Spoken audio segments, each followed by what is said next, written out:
Hey, this is Don Walters coming to you from The Clinical Trials Guru. Again, that website is www.theclinicaltrialsguru.com.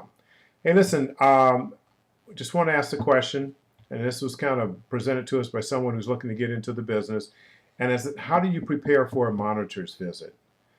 Well, again, this question is only for those who are working in the industry. It's not for people who are seeking to find studies or want to know about clinical studies.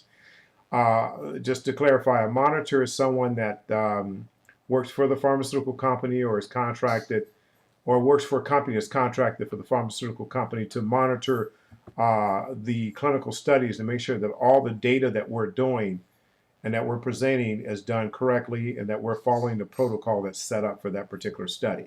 All right, so hopefully it gives you a quick snapshot of who a monitor is. Now, how do you prepare for a monitor's visit?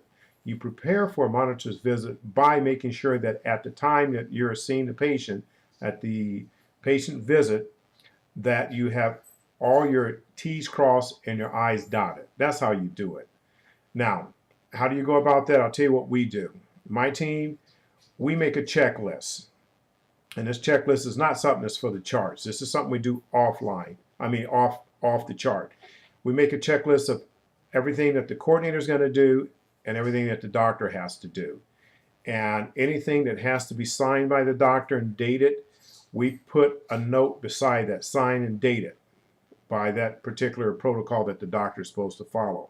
That way, before the doctor gets out of there, or before the doctor finishes that, when he finishes or she finishes that particular visit with that patient, we stop everything and look at that checklist to make sure that everything's been documented and signed and that the times are correct, because some of the protocols, is time sensitive.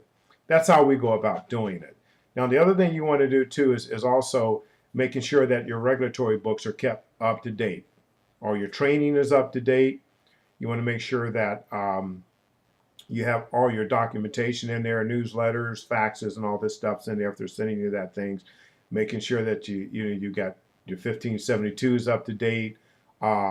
You've got to keep something on record, and I showed once before how I keep a book of all the license and resumes and updated certificates on good clinical practices and HIPAA and all that stuff in this one book, so I can make sure that I have all that stuff in my regulatory book and it's all up to date. You don't want to get caught not having updated medical license, updated resumes, and those type of things. That's how I go about it. Hopefully that helps the person out there that's asking the question on how do you prepare for a monitor's visit.